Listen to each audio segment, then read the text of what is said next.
মেঘকুঞ্জের ইলশিকুড়ি। লিখেছেন মিশকামুন। পর্ব ২৮। দুপুরের খাবার খেতে বের হয়ে ইচ্ছের সাথে দেখা হলো অনুভবের। যদিও সকালের খাবারটাও তার পেটে পড়েনি, অফিস থেকে ফিরে ল্যাপটপে কিছু কাজ করতে বসেছিল। কিন্তু অদ্ভুত বিষয়, ইচ্ছে একবারও রুমে আসলো না। কয়েকবার ডাক দিতে চেয়েও পারেনি। বাড়ি ভর্তি মানুষজন, সবাই কি মনে করবে, তাই আর ডাকেনি। অনুভব চেয়ার টেনে বসতেই অনিমা বেগম ইচ্ছেকেও তার পাশে টেনে বসিয়ে দিলেন। আকলিমা বেগম পাতে খাবার দিতে বললেন, অনু বেটা, এসব কি শুনছি? তুমি সকাল সকাল নতুন বউকে না বলে বাড়ি থেকে বেরিয়ে গেছো, আবার বাড়ি ফিরে একবারও তার খবর নিলে না। তুমি কি তোমার কাকামনির মতো হয়ে গেছো? এটা কি ঠিক বলো? অনুভব এবার পাশের চেয়ারে বসা ইচ্ছের দিকে ভালোভাবে তাকালো। ইচ্ছে মুখ গোমড়া করে অন্যদিকে চেয়ে আছে, ভুলেও তার দিকে তাকাচ্ছে না। অনুভব রাগ করার কারণ বুঝলো। নিশ্চয়ই চিরকুটটা সে পায়নি। তবে এখন সবার সামনে নিজের দোষ স্বীকার করে বলল, আমার ভুল হয়ে গেছে কাকিমণি, আর হবে না। আকলিমা বেগম খুশি হয়ে গেলেন। ইচ্ছে তবুও মুখ গোমড়া করেই রইল।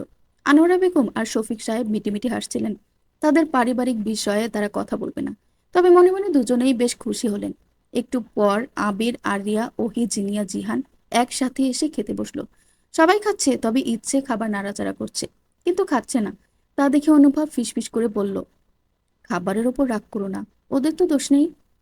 ইচ্ছে তবুও রিয়াকশন দিল না। অনুভব বিরক্ত হলো, টেবিলের নিচ দিয়ে ইচ্ছার হাত চেপে ধরলো। সাথে সাথে চমকে উঠল ইচ্ছে। খাবারের দিক থেকে চোখ সরিয়ে অনুভবের দিকে বড় বড় করে তাকিয়ে রইল। ওভাবে তাকিয়ে লাভ নেই, চুপচাপ খাও। ইচ্ছাও আশেপাশে তাকিয়ে ফিসফিস করে বলল, সবাই দেখবে, হাত ছাড়ুন। তাহলে চুপচাপ খাবার শেষ করে আমার সাথে রুমে যাবে। পারবো না, আপনি হাত ধরেই রাখুন। অনুভব এবার নিজেই টাসকে খেয়ে তাকিয়ে রইল। কি মেয়ে রে বাবা, বংশ ধরেই টেরা। হুট করে শফিক সাহেব বললেন, এমপি মশাই, আপনার সমস্যা হলে বলতে পারেন, আমরা সবাই টেবিল খালি করে দিব। তার কথা শেষ হওয়ার সাথে সাথেই সবাই হাসতে শুরু করলো। তাদের কর্মকাণ্ড সবাই খেয়াল করেছে, কিন্তু সবাই না দেখার ভান করে এত সময় বসেছিল। ইচ্ছের আর খাওয়া হলো না। লজ্জায় মাটির সাথে মিশে যেতে ইচ্ছে করছিল। এক দৌড়ে চলে গেল। আসছি বলে তার পিছু পিছু অনুভব উঠে গেল। সবাই আরেক দফা হাসলো। অনুভব রুমে এসে দেখলো ইচ্ছে চাদর দিয়ে মুখ ঢেকে বসে আছে। মুচকি এসে বলল, মুখ ঢেকে রেখেছো কেন? ইচ্ছে ওভাবে থেকেই বলল, সারা বাড়ি জুড়ে ফুলের সাজসজ্জা, ইচ্ছের পাচ্ছে এখন ভীষণ লজ্জা। অনুভব ইচ্ছের মুখ থেকে চাদর সরিয়ে বলল, তোমার লজ্জাও আছে? ব্যাস, ইচ্ছে তেতে উঠল। দাঁতে দাঁত চেপে বলল, বউয়ের সাথে কেউ এভাবে কথা বলে? কিভাবে কথা বলে? আল্লাহর কি অপরূপ সৃষ্টি, বউয়ের সাথে কথা বলতে হয় মিষ্টি মিষ্টি। ইচ্ছের চোখের সামনে আসা চুলগুলো ফু দিয়ে উড়িয়ে তার কবিতার সাথে তাল মিলিয়ে বলল, ওহির বাগানে ধরেছে ফুল, আমার হয়েছে মস্ত বড় ভুল। দুজনেই হেসে ফেলল। অনুভব ইচ্ছের নাকের উপর একটা টোকা মারল। তার দেখা দেখি ইচ্ছেও মারল। বাইরে দাঁড়িয়ে এই দৃশ্য দেখে মুচকি হেসে চলে গেল ওহি। যাক, অবশেষে দুজন দুজনের সাথে স্বাভাবিক হতে শুরু করেছে। একটু পরেই দুজনের আবার কড়ি খেলার জন্য ডাক পড়ল। সেই খেলায় স্বেচ্ছায় হেরে গেল অনুভব। অতঃপর দুজনেই রেডি হতে চলল। বিকাল হতেই দলে দলে লোকজন আসতে শুরু করলো। ভালোভাবেই বৌভাত শেষ হলো। পরের দিন সবাই চলে গেছে, এখন শফিক সাহেবরা চলে যাবেন। একথা শুনেই ইচ্ছে সে কি কান্না। সে কিছুতেই দাদাজান দাদিজানকে যেতে দিবে না, আর দিলেও তাকে নিয়ে যেতে হবে। সবাই অনেক বুঝিয়ে সুঝিয়েও রাজি করতে পারলো না। অনুভব ইচ্ছেকে অনেক কিছু বুঝিয়ে শান্ত করার চেষ্টা করেও পারলো না। এবার আনোয়ারা বেগমও কান্না করে ফেলল। হুট করে অনুভবের ফোনে কল আসলো। একটু দূরে গিয়ে রিসিভ করতেই ওপাশ থেকে বলল, আমার বোনকে কাঁদাচ্ছিস কেন? ওকে যেতে দে, সঙ্গে তুইও যা, তবুও ওকে কাঁদাস না। রঙ্গনের কথা শুনে অনুভব বলল, মায়ের থেকে মাসির দরদ বেশি। তোরও কিন্তু বোন আছে, ভুলে যাবি না। হুমকি দিচ্ছিস? মনে করিয়ে দিচ্ছি। যেতে না দিলে কি করবি? কিছুই না। শুনলাম আমার শাশুড়ি আম্মার নাকি হাই প্রেশার, অতিরিক্ত টেনশন নিতে পারে না। তাকে একটুখানি টেনশন দিতাম শুধু। কিসের টেনশন? শুধু বলতাম, আপনার মেয়ে জামাই আসছে বউ নিয়ে যেতে। থাপ্পড় দিয়ে দাঁত ফেলে দিব। ফোন রাখ শালা। তুই আমার শালা। স্বপ্ন দেখ। কি করে স্বপ্ন দেখব? ঘুমই তো তোর বোন কেড়ে নিয়েছে। অনুভব বিরক্ত হয়ে ফোন কেটে দিল। উপায় না পেয়ে ইচ্ছেকে নিয়ে দাদা শ্বশুরের বাড়ি যেতে রাজি হলো। কালকে চলে যেতে হবে। আজকের দিনটা আর মেয়েটাকে কাঁদাতে চায় না। রঙ্গন ছাদে উঠে পায়চারি করছে। ভাবছে কি করলে ওহিকে তার হাতে তুলে দিবে। কিন্তু না, এত ভেবেও শেষমেশ কোনো উপায় মাথায় আসলো না। টেনশনে মাথা ফেটে যাচ্ছে। পকেটে হাত দিয়ে দেখলো সিগারেট শেষ। এত রাতে আর বের হলো না। ওহির নম্বরে কল দিল। ওহির সাথে আজকে আরিয়া ঘুমিয়েছে। হঠাৎ ফোনের শব্দে বিরক্ত নিয়ে উঠে বসলো ওহি। ঘুম ঘুম চোখে আরিয়াকে ডাকতে ডাকতে বলল, আরিয়া আপু, তোমার ফোনের সাউন্ড বন্ধ করো। আরিয়া ঘুমের ঘোরেই বলল, কিন্তু আমার ফোন তো অফ করে চার্জে দিয়ে এসেছি। সঙ্গে সঙ্গে ওহির ঘুম শেষ। বালিশের নিচে থেকে ফোন বের করে দেখলো রঙ্গন কল করেছে। চুপি চুপি ফোন নিয়ে ব্যালকনিতে চলে গেল। বিয়ে করব। ওহি ভ্যাবাচেকা খেয়ে গেল। সাধারণ কল ধরার পর মানুষের সালাম দেয়, নইলে হ্যালো বলে। আর এই লোক ফোন ধরতেই বলছে বিয়ে করব। কি? বিয়ে করব? কাকে? তোর ভাইকে। আস্তাক ফিরুল্লাহ। থাপ্পড় দিয়ে তোকে বাংলা কথা বুঝিয়ে দিব। আপনি কি ঝগড়া করতে কল দিয়েছেন? না, বিয়ে পাকা করতে। তার জন্য আমার ভাইকে পটাতে হবে। তোকে বিয়ে করতে তোর ভাইকে কেন পটাতে হবে? নইলে তো বিয়ে দিবে না। সেসব কথা বাদ দে। এখন বল তোর কেমন ছেলে পছন্দ। ওহি অবাক হলো, তবুও বুঝতে না দিয়ে বলল, ভদ্র, শান্ত, সবার সাথে সুন্দর করে কথা বলবে, কোনো বাজে স্বভাব থাকবে না, ভালো মানুষ হবে, একটা ভালো চাকরি করবে, এতটুকুই। রঙ্গন সব শুনে থমথমে গলায় বলল, এগুলোর মধ্যে আমি কই? আপনি তো নেই। তাহলে আমাকে কেন পছন্দ করিস? ওহি উত্তর করতে পারল না। তাই তো, সে কেন রঙ্গনকে পছন্দ করে এর উত্তর তার নিজেরই জানা নেই। রঙ্গন গম্ভীর গলায় বলল, এই জন্যই শালার মাইয়া মানুষ আমার পছন্দ না। এরা বলে এক, করে আরেক। আমার ভাই তো ছেলে, তাকে কেন অপছন্দ করেন? আমি কি শরীফা যে ওকে পছন্দ করতে যাব? ওহি হতভম্ব হয়ে গেল। সে ঠিক করেছিল রঙ্গনের সাথে কঠিন হয়ে কথা বলার চেষ্টা করবে, কিন্তু না, তা আর পারল না। তবে কিছু সময় পর নিজে থেকেই বলল, আমার জন্য আপনি কি করতে পারবেন? আমার বাচ্চা কাচ্চার মা বানিয়ে দিতে পারবো। উল্টোপাল্টা কথা বন্ধ করুন। আমি কিছু সিরিয়াস কথা বলতে চাই। বল। ওই একটা লম্বা শ্বাস টেনে বলতে শুরু করলো, আপনি যদি আমাকে সত্যি সত্যি নিজের লাইফে চান, তবে নিজেকে পরিবর্তন করুন। আর সবার প্রথম এই অখাদ্য সিগারেট ছাড়ুন। নিজের পায়ে দাঁড়ান। বেশি ভালো চাকরির দরকার নেই, ছোটখাটো একটা হলেই চলবে। আমার পরিবারের মন জয় করার চেষ্টা করুন। আর যদি এগুলো করতে না পারেন, তবে আমায় ভুলে যান। পর্ব 29। ইচ্ছেরা ঢাকায় এসেছে, তাও 1 সপ্তাহ হয়ে গেছে। এখন তারা অনুভবের ফ্ল্যাটে থাকে। তার আর এমপি মশাইয়ের সম্পর্কটা বেশ স্বাভাবিক হয়ে গেছে, কিন্তু ইচ্ছের জ্বালানোর স্বভাবটা এখনো যায়নি। সুযোগ পেলেই অনুভবকে বিরক্ত করবেই। আজকেও তার ব্যতিক্রম হলো না। অনুভব যা করছে ইচ্ছেও কপি করছে। কি হচ্ছে? কি হচ্ছে? রাগ, রাগ। ইচ্ছে, ইচ্ছে। অনুভব এবার বিরক্ত হলো, থমথমে গলায় বলল, কাজ করছি, এখন যাও প্লিজ। পারবো না। কি চাই? ঘুরতে যেতে। এখন সময় নেই, কাল নিয়ে যাব। ইচ্ছে গাল ফুলিয়ে বলল, আমি দাদাজানের কাছে চলে যাব। অনুভব এবার ফাইল টাইল রেখে ইচ্ছের কাছে এসে জড়িয়ে ধরে বলল, কালকে নিয়ে যাব ঘুরতে, সত্যি? ইচ্ছে মুচকে আসলো, বলল, বিয়ের আগে তো পাত্তাই দিতেন না, আর এখন? বিয়ের পর সব পাত্তা একসাথে দিব জন্য তুলে রেখেছিলাম। আচ্ছা, একটা কথা বলুন তো, আপনি আমাকে এত তাড়াহুড়ো করে বিয়ে করলেন কেন? অনুভব চোখ মেরে বলল, আমায় ছাড়া থাকতে তোমার কষ্ট হচ্ছিল, তাই? ইচ্ছে বড় বড় করে তাকিয়ে বলল, বদলোক, মিথ্যে বলেন কেন? আরে সত্যিই তো। মানুষ আগে প্রেম করে পরে বিয়ে করে, আর আপনি আগে বিয়ে করলেন কেন? অনুভব মুচকি হেসে ইচ্ছের নাক টেনে বলল, শোনো মেয়ে, আমি তোমাকে হালালভাবে পেয়েছি, বৈধভাবে, সহধর্মিণী রূপে, যে সম্পর্কে কেউ আঙ্গুল তুলতে পারবে না, সবাই সম্মানের চোখে দেখবে। ইচ্ছের সিরিয়াস কথা শুনে হাসি পায়। এখনো পেল, তাই হাসতে হাসতেই বলল, ও মা গো, টুরু লাভ। অনুভব রাগে চোখে তাকাতেই বলল, একটা কবিতা শুনবেন? না। আরে শুনুন। বলো। না থাক, এখন মনে পড়ছে না। আচ্ছা। একটু সাধলেন না? অনুভব বিরক্ত হয়ে কিছু না বলে তাকিয়ে রইল।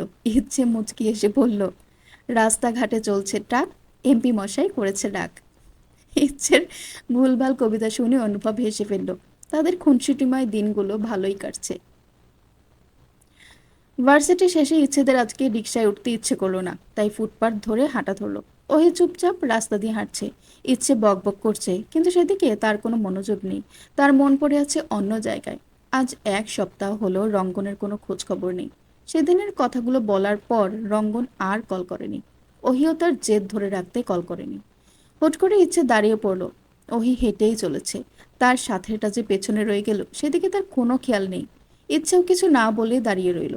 ওহি কিছুটা দূরে গিয়ে ইচ্ছের কথার শব্দ না পেয়ে পেছনে ঘুরে তাকালো। দেখলো ইচ্ছে কোমরে হাত দিয়ে তার দিকে তাকিয়ে আছে। ছুটকিয়ে বলল, কিরে দাঁড়িয়ে আছিস কেন? শখে। এটা কেমন শখ? ইচ্ছের শখ। বেশ ভালো কথা, এখন চল। না। কেন? তোর সমস্যা কি? কিসের সমস্যা? আমার কোনো সমস্যা নেই।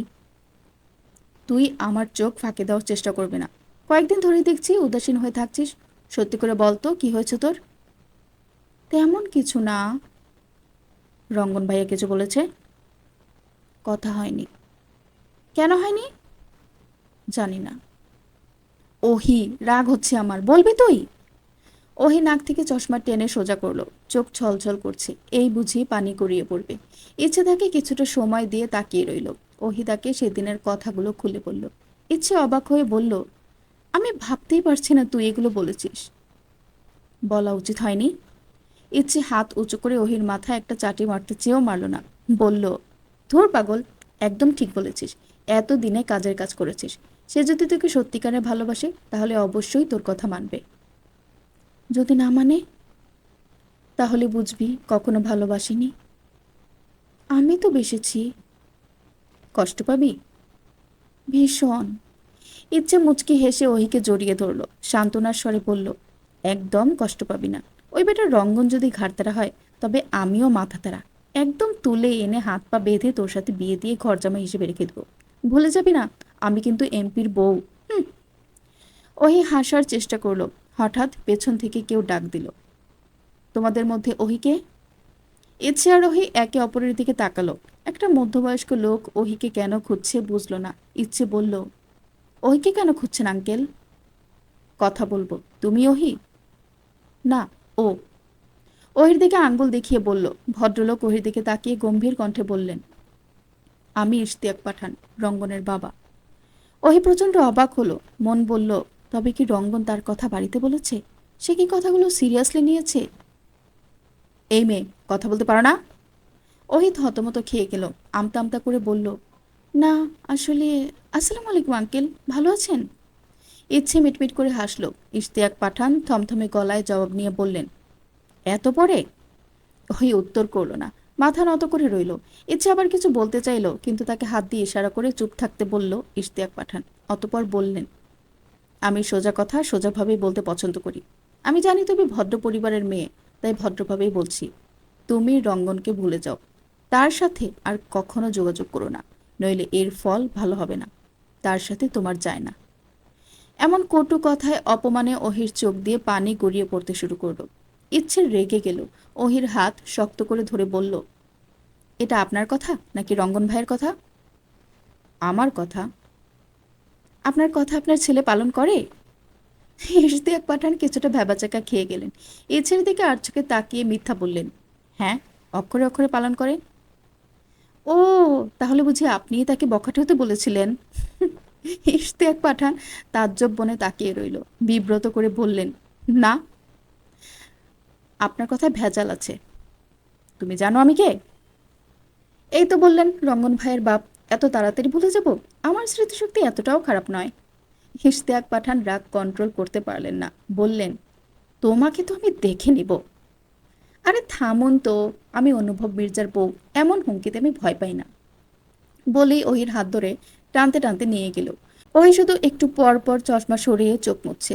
বাসায় ফিরে ইচ্ছে টেনশনে পড়ে গেল। মনে মনে ঠিক করলো, একা কেন টেনশন করবে। ফোন করে রঙ্গনকে জানিয়ে দিল। অতপর আবারও চিন্তা করতে বসলো। রঙ্গন রাগে বাসার জিনিসপত্র ভাঙতে শুরু করলো। ঢাকায় আসলে সে তার চাচার বাসাতেই থাকে। যদিও এই বাসায় এখন আর সে ছাড়া কেউ থাকে না। রাগ কন্ট্রোল করতে না পেরে নিজের চুল ধরে টানতে শুরু করলো। কিছু সময় পর কাউকে কল দিয়ে জোরে চেঁচিয়ে বলল, ইশতিয়াক পাঠান, বড্ড বেশি করে ফেলেছেন আপনি। আমার জীবনের সুখ আপনার সহ্য হয় না, তাই না? প্রথমে মা, পরে চাচা চাচি, অনুভব সবাইকে কেড়ে নিয়েও আপনার শান্তি হয়নি। এখন ওহিকেও সরাতে চাইছেন। তবে জেনে রাখুন, এবার আর রঙ্গন আপনাকে ছাড়বে না। কথাগুলো বলেই ফোন কেটে রেখে দিল। ওপাশের কথা শোনার প্রয়োজন মনে করলো না। মাথা ঠান্ডা করতে ওয়াশরুমে গিয়ে শাওয়ারের নিচে বেশ কিছু সময় বসে রইল। শরীরে ঠান্ডা লাগতেই চেঞ্জ করে বিছানায় এসে টান হয়ে শুয়ে পড়ল। মনে মনে ভাবল, নিশ্চয়ই মেয়েটা কান্না করছে। সাথে সাথে উঠে বসে তাকে কল দিল। এতদিন পরে রঙ্গনের ফোন দেখে ওহি কেটে দিল। টানা 10 বার কল কাটার পর রিসিভ করে কান্না মিশ্রিত কণ্ঠে বলল, কি সমস্যা? এতবার কল কেন দিচ্ছেন? কাঁদছিস কেন? এমনি। আপনি কিছু বলবেন? কিছু না বললে কথা বলবি না? না। কেন? আপনার বাবা আমায় পছন্দ করে না। সে তো তোর ভাইও আমায় পছন্দ করে না। আমি কিভাবে কান্নাকাটি করি? আপনি আর আমি আলাদা। চল এক হয়ে যাই। মানে? ওহির কথা সম্পূর্ণ না করতে গিয়ে রঙ্গন বেশ শান্ত গলায় বলল, আমার একটা চাকরি হয়েছে। এই কয়েকদিনে এর থেকে ভালো চাকরি আর পাইনি। বেতন একটু কম, তবে তোর চাওয়া পাওয়া পূরণ করার মতো। 7 দিন একটাও সিগারেট খাইনি। এবার তো বিয়ে করবি, তাই না? তোর ভাইকে বলে রাখিস, রঙ্গন পাঠান আসছে তার বউ নিতে। পর্ব 30। অনুভব আর রঙ্গন পাশাপাশি একটি রেস্টুরেন্টে বসে আছে। দুজনেই আপাতত নীরবতা পালন করছে। কারো মুখে কোনো কথা নেই। বেশ কিছু সময় পর রঙ্গনই আগে কথা বলল, কেমন আছিস? আলহামদুলিল্লাহ। তুই? ভালো। আবারও চুপ হয়ে গেল। এখন কি বলবে? হঠাৎ চোখ গেল রাস্তার দিকে। দুটো ছেলে দুজনের কাঁধে হাত রেখে হেঁটে চলেছে। বেশ সুন্দর লাগছে দৃশ্যটা। কিছু একটার সাথে মিলে যাচ্ছে।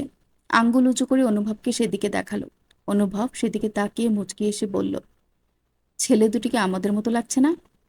রঙ্গন মাথা নাড়িয়ে সম্মতি দিল।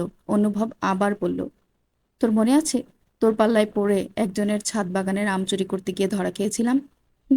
রঙ্গন হাসতে হাসতে বলল, তা মনে নেই আবার? চাচা আপন প্রাণ বাঁচা, শেষ পর্যন্ত লোকটাকে ছাদে বেঁধে রেখেই দৌড়। দুজনেই হাসলো।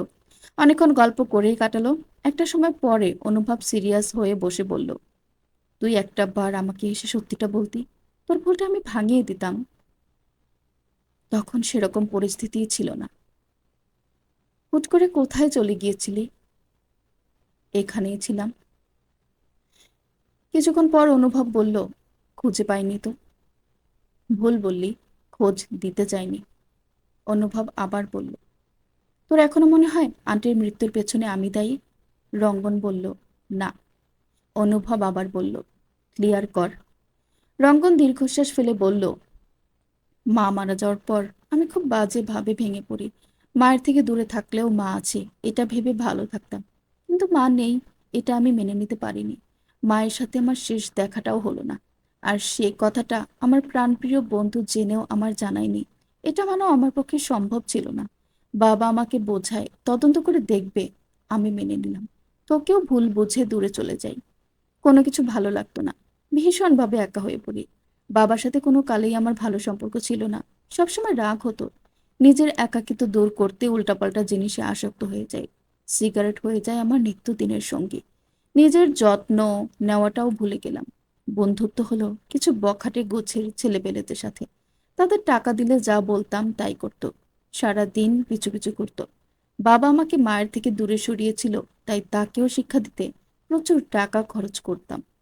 মারামারি করে বাবার কাছে বিচার চাইতে পাঠাতাম। সবকিছু থেকে দূরে থাকতে তার দম্ভ ভাঙতে সেমিস্টার ড্রপ দিলাম। হয়ে গেলাম বখাটে। বড় রাস্তার মোড় ছেড়ে কিছুটা গেলে যে সিগারেটের দোকান পাওয়া যায়, ওটাই আমার ঘর হয়ে গেল। তবে বেশিরভাগ সময় আমি ঢাকাতেই থাকতাম। ওখানে যেতামই শুধু দাদিমাকে দেখতে। একদিন হুট করে রাস্তার মাঝে আমাদের জিপটা নষ্ট হয়ে যায়। তখন তোর বোন রিক্সা নিয়ে যাচ্ছিল। রাস্তার মাঝে জিপ দাঁড়িয়ে থাকায় তারা যেতে পারছিল না। তখন আমার সেই বন্ধুগণ তাকে দেখে কান ধরে। হুট করে তোর বোন নেমে এসে তোর পরিচয় দেয়। তখনই ঠিক করি।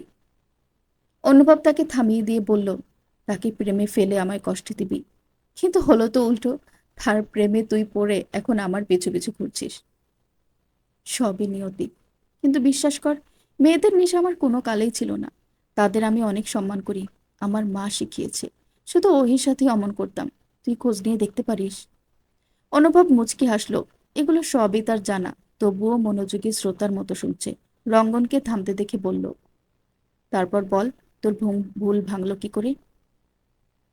একদিন হুট করে ইশতিয়াক পাঠানকে ফোনে কাউকে বলতে শুনি অনুভব নিজেও তো জানতোই না। আমি তার কাছে গিয়ে জানতে চাইলে কি জানতো না, উত্তর দিল না। বলল ভুল শুনেছি, তারপর তারা আছে বলে বেরিয়ে গেল। আমি তখন খোঁজ নিয়ে জানতে পারি তুই অ্যাক্সিডেন্টের ঘটনা আমি জানার কয়েক ঘন্টা আগে জেনেছিলি। আর কিছু শুনিস নাই? না, আর শুনতে পাইনি। অনুভব চুপ হয়ে গেল। রোমান ছাড়া কিছু বলা যাবে না, আপাতত সে কিছু বলবে না।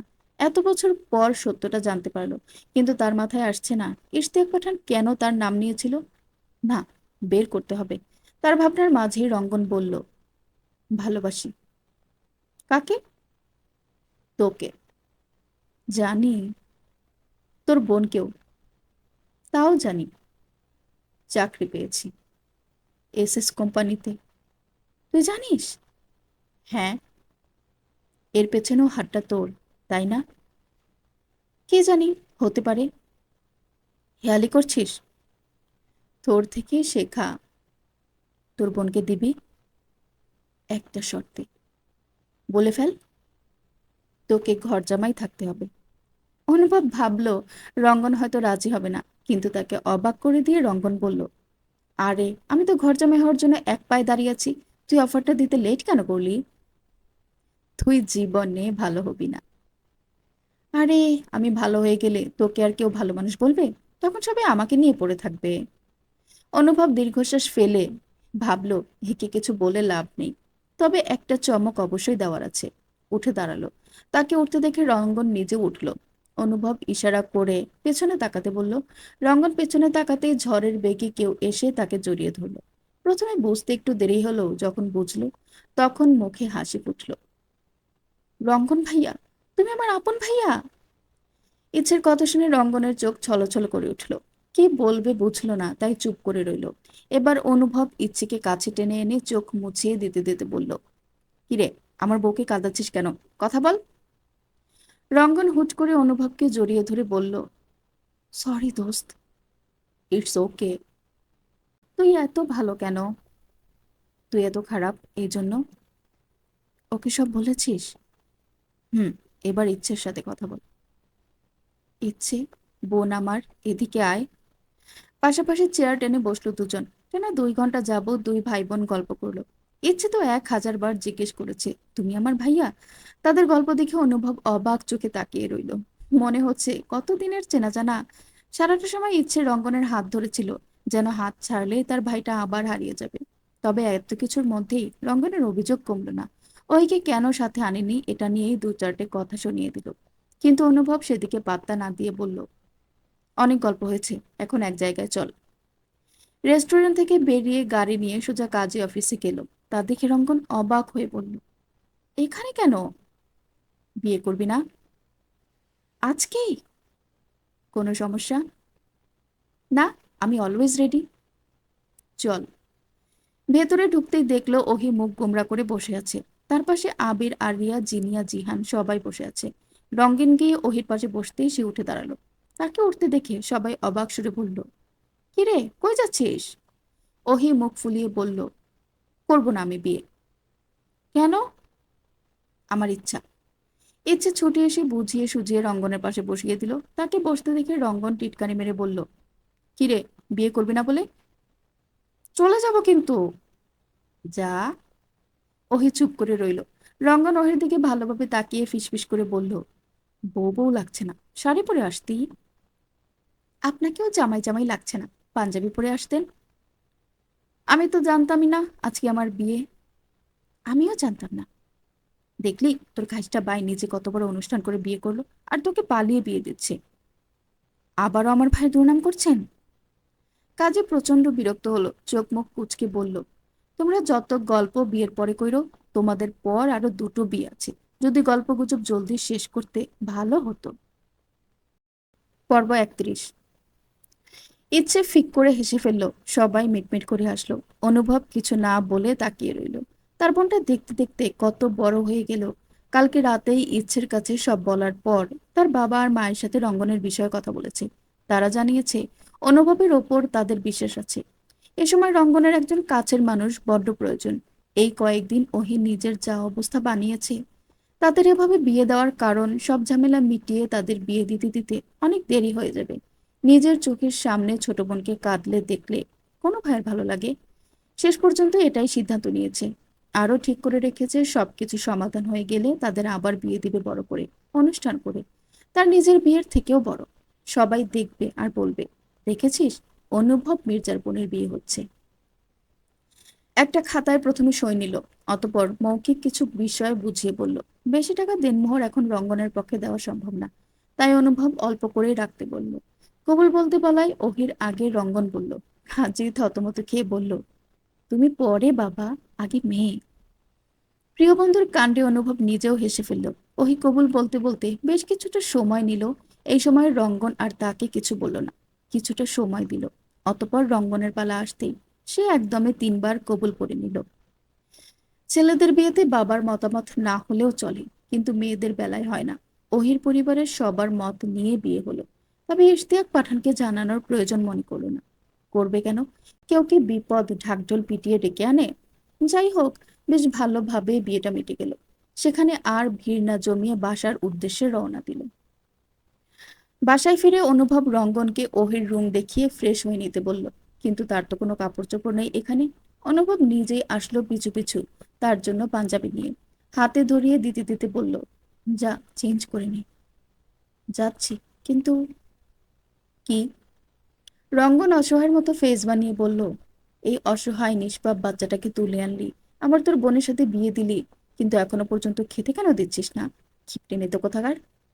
অনুভব শার্টের হাতা গুটাতে গুটাতে বলল, শালা, তোকে তো আমি। রঙ্গন ঝটপট ওয়াশরুমে ঢুকে পড়ল। এত মানুষের খাবারের দায়িত্ব অনুভব ইচ্ছের উপর দিল না, বাইরে থেকে নিয়ে এসে ইচ্ছের হাতে দিল। তবে আনতে আনতে ঠান্ডা হয়ে গিয়েছে, তাই ইচ্ছে আবার সেগুলো নিয়ে গরম করতে গেল। অনুভব ফ্রেশ হয়ে এসে রান্নাঘরে ঢুকলো। হুম, ইচ্ছেকে সাহায্য করতে নয়, জ্বালাতন করতে। চুপি চুপি গিয়ে পেছন থেকে জড়িয়ে ধরলো। ইচ্ছে চমকে উঠল। অনুভব হেসে বলল, কি করছো? নাচতাছি। ও মা, একা কেন নাচছো? চলো একসাথে নাচি। বলেই অনুভব তার হাত টেনে ধরে তাকে ঘুরাতে ঘুরাতে গান ধরলো। তোমায় হৃদ মাঝারে রাখবো, ছেড়ে দেব না। তোমায় হৃদ মাঝারে রাখবো, ছেড়ে দিব না। ওরে ছেড়ে দিলে সোনার গৌর আর পাবে না। খ্যাপা, ছেড়ে দিলে সোনার গৌর আর পাবে না। কয়েক পাক দিতেই ইচ্ছের মাথা ঘুরে উঠল। বিরক্ত হয়ে চোখ মুখ কুচকে বলল, শুনুন এমপি মশাই, তরকারি পড়লে কিন্তু আপনার নাচানাচি বের করে দিব। তোমার হুমকিতে আমি ভয় পাই? আমি কালকেই চলে যাচ্ছি তো বাবা। রঙ্গনারাহে যখন খেতে বসলো, তখন আবির আর চয়ন ফুল নিয়ে এসে ওহির রুমটা সুন্দর করে সাজিয়ে দিল। তারা আগেই খেয়ে নিয়েছিল। সাজানো শেষ হতেই আবির আফসোস করে বলল, আমার যে কবে বিয়ে হবে, সবাই বিয়ে করে নিল। চয়ন মুচকি এসে বলল, ভাইয়ের বিয়েতে ভাবির একটা বান্ধবী এসেছিল না, কি যেন নাম? ও হ্যাঁ, জিনিয়া। তার সাথে তোমার দারুণ মানাবে আবির। আবির দুই কানে হাত দিয়ে চেঁচিয়ে বলল, না না, আমার এখনো বিয়ের বয়সই হয়নি। রাতে খাওয়া দাওয়া শেষ হতেই ওহি রাগ করে রুমে না গিয়ে ইচ্ছের রুমে বসে রইল। অনুভব একটু কাজে বাইরে গেছে, ফিরতে একটু রাত হবে। আবির আরিয়া বাসু সাজিয়ে বসার ঘরে গেছে। ইচ্ছে তাকে এটা ওটা বলে বোঝাচ্ছে, কিন্তু এই মেয়ে কোনো কথা কানে নিচ্ছে না। ওহির ফুলে ফুলে সজ্জিত ঘরে রঙ্গন বেশ অনেকটা সময় ধরে পায়চারি করছে। এদিকে তার বউ আসার কোনো নাম নেই। এতক্ষণ বিছানায় উঠেই বসেছিল, এখন নেমে দরজার দিকে উকিঝুঁকি মারছে আর বিড়বিড় করে বলছে, এতদিন শুনেছি বউ আগে আসে বর পরে আসে, কিন্তু এখন দেখছি উল্টো। সব কপাল রে রঙ্গন, সব কপাল। 1 ঘন্টা পেরিয়ে যাওয়ার পরও ওহির আসার কোনো নামগন্ধ নেই। বিরক্ত হয়ে নিজেই বেরোলো ওহিকে খুঁজতে। অনুভবের রুমের সামনে এসে টোকা দিল। ইচ্ছে বুঝলো কে এসেছে, বলল, ভাইয়া এসো। আমার বউকে দেখেছিস? কোথাও খুঁজে পাচ্ছি না। ওই বিছানায় কম্বল মুড়ি দিয়ে আঁটিসাঁটি হয়ে শুয়েছিল। রঙ্গনের কথা শুনে নড়াচড়া করা বন্ধ করে দিল। ইচ্ছে সেদিকে তাকিয়ে বলল, তোমার সে রাগ করেছে। আমার কাছে না আসলে রাগ কেমনে ভাঙাবো? যাবে না বলছি, এখানেই থাকবে। এই বাসা তো দুটোই বেডরুম, তাহলে অনুভব এসে কোথায় থাকবে? কোথায় আবার, তোমার রুমে পাঠিয়ে দিব। দুই ভাই বোন ওহিকে শুনিয়ে শুনিয়ে কথাগুলো বলল, তবুও এই মেয়ের কোনো রেসপন্স নেই। হুট করে রঙ্গন ওহিকে কোলে তুলে নিয়ে বলল, বিয়ে করেছি বউ নিয়ে থাকার জন্য, শালা নেই কেন থাকবো? রুম লক করে দিস, এটাকে আমি নিয়ে যাচ্ছি। রুমে এনে বিছানার উপর রোহিকে দুম করে ফেলে দিল। বেচারে চশমা খুলে মুখের উপর এসে পড়লো। সোজা হয়ে বসে চশমা ঠিক করে নাক টানতে টানতে বলল, আপনি জীবনেও ভালো হবেন না? না, তোর আর তোর ভাইয়ের কাছে আমি সারা জীবন খারাপ হয়ে থাকতে চাই। ওহি মুখ ঘুরিয়ে বসে রইল। রঙ্গন ফ্লোরে হাঁটু গেড়ে বসে ওহির পা টেনে এনে তার হাঁটুর উপর রাখলো। অতঃপর পকেট থেকে একজোড়া নূপুর বের করে পরিয়ে দিয়ে বলল, আপাতত দামি কিছু দেওয়ার মতো আমার কাছে কিছু নেই। এ দুটো আজকে সকালে কিনেছিলাম তোকে দিব বলে, কিন্তু এভাবে দিতে পারবো ভাবিনি। আর শোন, মায়ের গয়না রয়েছে আমার কাছে, অর্ধেক তোর আর অর্ধেক ইচ্ছের। আপাতত সেগুলো আর কিছু টাকা ওহির হাতে ধরিয়ে দিয়ে বলল, দেনমোহরের কিছু টাকা রাখ, আর বাকি টাকা দেওয়ার জন্য কিছুদিন সময় লাগবে। ঠিক আছে, এখনো রেগে আছিস? ওহি আর রাগ করে থাকতে পারলো না, মুচকি হেসে নুপুরের দিকে তাকিয়ে বলল, অনেক সুন্দর লাগছে। রঙ্গন মুখে হাত দিয়ে অভিনয় করার মতো করে বলল, আস্তাগফিরুল্লাহ, নাউজুবিল্লাহ, একার রুমে একটা সুন্দর ছেলে দেখে তাকে এইভাবে নজর দিচ্ছিস? ওহি নিজের মাথায় চাটি মেরে বলল, প্রথমত আপনাকে সুন্দর বলি নাই, দ্বিতীয়ত তুই বলা এখন অন্তত বন্ধ করুন।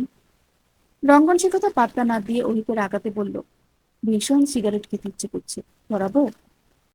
অবশ্যই, তবে দুটো ধরাবেন, একসাথে খাবো আজকে। রঙ্গনের চোখ দুটো বেরিয়ে আসার জোগাড়। তারপর এমন কথাও বলতে পারে? চট করে নিচে থেকে উঠে বসে বলল, না না, আস্তাগফিরুল্লাহ, ওসব খেতে হয় না। ও একটু দূরে সরে বসে বলল, একদম কাছে আসবেন না, দূরে থাকুন।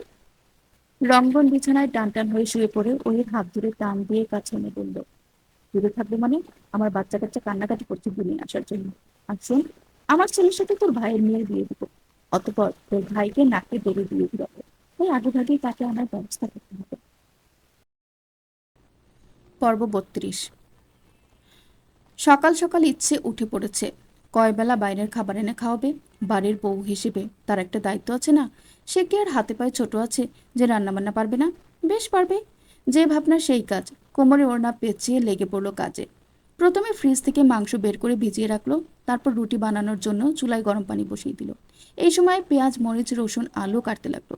কিছু সময় পর পানি হয়ে যেতেই আটা কষিয়ে রুটি বেলতে শুরু করলো। ধানের আটা দেরি করলেই শক্ত হয়ে যাবে। একটা করে বেলছে আর ভাজছে। রুটি বানানো শেষ হওয়ার আগে চট করে মাংস বসিয়ে দিল। অনুভবের ঘুম ভাঙতেই বাঁ পাশে চোখ মেলে দেখলো ইচ্ছে নেই। চট করে উঠে বসলো। রুম থেকে বেরোতেই দেখলো ইচ্ছে পাকা গিন্নির মতো কোমরে ওড়না গুজে চুল উঁচু করে খোপা করে রান্না করছে। অনুভব দেওয়ালের সাথে হেলান দিয়ে সেদিকে কিছু সময় চেয়ে রইল। সবাই ওঠার আগেই ইচ্ছের রান্না প্রায় শেষের দিকে। তবে হুট করে তার মনে হলো কেউ তার দিকে তাকিয়ে আছে। আশেপাশে তাকাতেই দেখলো তার এমপি মশাই 2 হাত ভাঁজ করে হেলান দিয়ে দাঁড়িয়ে আছে। ইচ্ছে ভ্রু নাচিয়ে বলল, কি দেখছেন? বউ দেখছি, বউ। আগে দেখেননি? প্রতিদিনই দেখি, তবুও মন ভরে না। সকাল সকাল ঢং করতে এসেছেন? ওটা তোমার কাজ। হ্যাঁ, জানি। চা খাওয়াবে? আচ্ছা বসুন, দিচ্ছি। বসবো না, তুমি বানাও, আমি দেখব। কি আজব, এভাবে তাকিয়ে থাকলে কাজ করা যায়? যায় না। না, একদমই যায় না। চলে যাব? না, শুয়ে থাকুন। ও, তাহলে বেডটাকে এখানেই নিয়ে আসবো? বিরক্ত কেন করছেন? তুমি বিরক্ত হচ্ছ, তাই। আপনি যাবেন? না গেলে আমিই চলে যাব। ডান, জলদি চলো, তোমাকেই নিতে এসেছি। ইচ্ছে রেগে জোরে চিল্লানোর আগে অনুভব এসে তার মুখ চেপে ধরে ফিসফিস করে বলল, আরে কি করছো? ওহি আর রঙ্গন উঠে যাবে। অনুভবের থেকে মুখ ছাড়িয়ে ইচ্ছে নাক ফুলিয়ে রইল। অনুভব তা বুঝে ইচ্ছের মুড ঠিক করতে বলল, কি রান্না করেছো? গোবরের কাবাব। ছি, কি বাজে খাবার। আপনি কি খেয়ে দেখেছেন? না। তাহলে কি করে বুঝলেন বাজে খেতে? অনুমান করেছি। অর্থাৎ মনে মনে তো খেয়েছেন। অনুভব বিব্রত হলো। এই মেয়ের সাথে সে কথাই পারবে না। তাকে হার মেনে নিতে দেখে ইচ্ছে হাসলো। অতঃপর রসিয়ে রসিয়ে বলল, মোরগের মাথায় ধাকের ছুটি, ইচ্ছে বানিয়েছে গরম গরম রুটি। বাহ, জমে যাবে। ইচ্ছে মুচকি এসে বলল, যান ফ্রেশ হয়ে আসুন, একটু পরে আবির ভাইয়ারা চলে আসবে। অনুভব মাথা নাড়িয়ে ভেতরে চলে গেল। কালকের দিনটা সে ফ্রি ছিল, তবে আজকে থেকে আবার ব্যস্ততা শুরু। ইচ্ছে হাতের কাজ শেষ করে টেবিল গুছাচ্ছিল। হঠাৎ তার ইশতিয়াক পাঠানের সাথে দেখা হওয়ার কথা মনে পড়ল। লোকে বলে বাপের সাথে মেয়ের মুখের মিল থাকে, তারও কি আছে? কই, কালকে তো বুঝলো না। আর এমন একটা পরিস্থিতিতে বোঝার কথাও নেই। সব থেকে বড় কথা, খেয়ালই করেনি। তবে তার এখনো অনেক কিছু জানার বাকি আছে, সব জানতে হবে। তার এসব ভাবনার মাঝেই কলিং বেল বেজে উঠল। ইচ্ছে ঝটপট গিয়ে দরজা খুলতেই দেখল আবিরদের সাথে আকলিমা বেগমও এসেছেন। ইচ্ছেকে দেখে একগাল হেসে বললেন, কেমন আছে আমার বাচ্চাটা? ইচ্ছে মুচকি হেসে বলল, আলহামদুলিল্লাহ, অনেক ভালো কাকে যান। তোমরা আগে ভেতরে এসো তো। আবির ভেতরে ঢুকতে তার নাকে আগে মাংসের গন্ধ আসলো। টুপ করে গিয়ে 2 টুকরো তুলে মুখের মধ্যে নিয়ে নিল। বাইরে থেকে এসে ফ্রেশ না হয়ে খাবারে হাত দেওয়াতে আকলিমা বেগম রাগে রাগে চোখে বললেন, এসব কি আবে বেটা, যাও আগে ফ্রেশ হয়ে নাও। যাচ্ছি যাচ্ছি। তাদের কথার মাঝেই রঙ্গন বেরিয়ে আসলো। আকলিমা বেগম তাকে দেখেই মুখ ফুলিয়ে রাখলেন। রঙ্গন তা দেখে মাথা চুলকিয়ে তার পাশে গিয়ে বসে বলল, কাকিমণি কেমন আছেন? আমি কেমন আছি তুই জেনে কি করবি? এত বছরে খোঁজ নিয়েছিস? হুট করে কোথায় চলে গিয়েছিলি? ভুল হয়ে গেছে, আর হবে না, সত্যি। মনে থাকবে তো? থাকবে। আমার রঙ্গবেটা কত বড় হয়ে গেছে।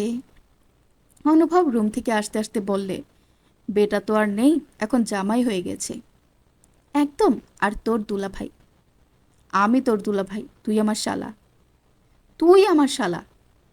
আহ, অন্য বেটা আর রঙ্গ বেটা দুজনেই থামো। কিছু সময় সবাই মিলে গল্পগুজব করলো। খাবার ঠান্ডা হয়ে যাচ্ছে, তাই ইচ্ছে রঙ্গনকে বলল, ভাইয়া ওহিকে ডেকে নিয়ে এসো। রঙ্গন উঠে দাঁড়ালো। ভেবেছিল ওহি এখনো উঠেনি, কিন্তু গিয়ে দেখলো ওহি অলরেডি ফ্রেশ হয়ে চুল আঁচড়াচ্ছে। রঙ্গন বিছানায় বসতে বসতে বলল, শাড়িতেই বেশি ভালো লাগে তোকে। ওহি আর চোখে তাকিয়ে বলল, আমি এখন শাড়ি পরতে পারবো না। একটু পরতি। শাড়ি আবার একটু কি করে পরে?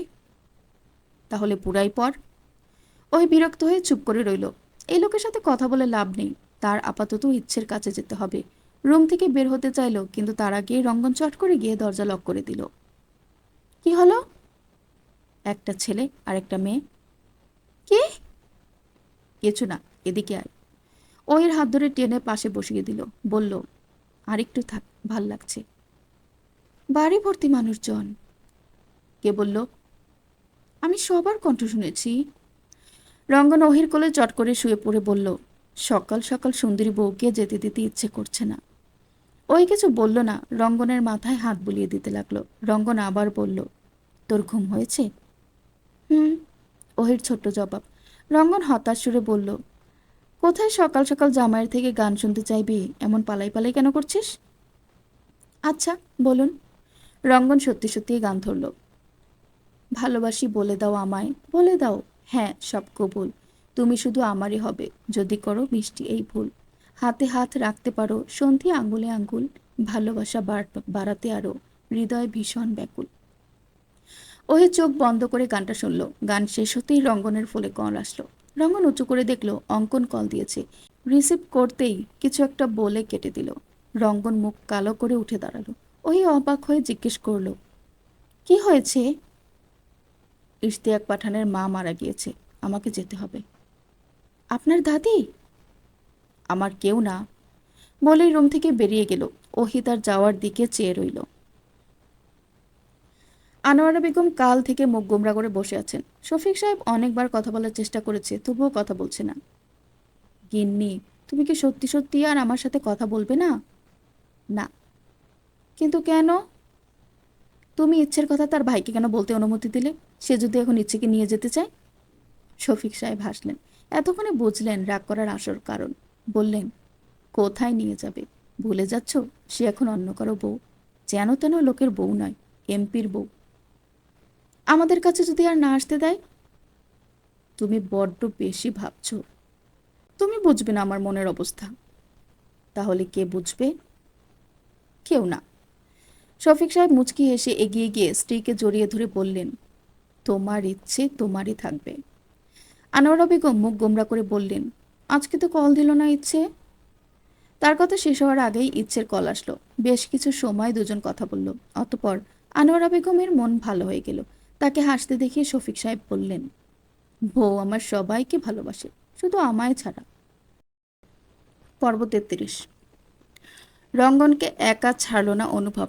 সে নিজেও রঙ্গনের সাথে রওনা দিল। ইচ্ছে যাওয়ার জন্য বায়না ধরলেও তাকে সাথে নিল না রঙ্গন। কুঞ্জ ভিলাই শোকের ছায়া। কত মানুষ কত কথা বলছে, ভালোর থেকে মন্দ কথাই বেশি বলছে। পাড়া প্রতিবেশী আশেপাশে ঘুরছে আর বলছে, কি যে অহংকার ছিল এই মানুষের, বউদেরকে নির্যাতনে না করতেন।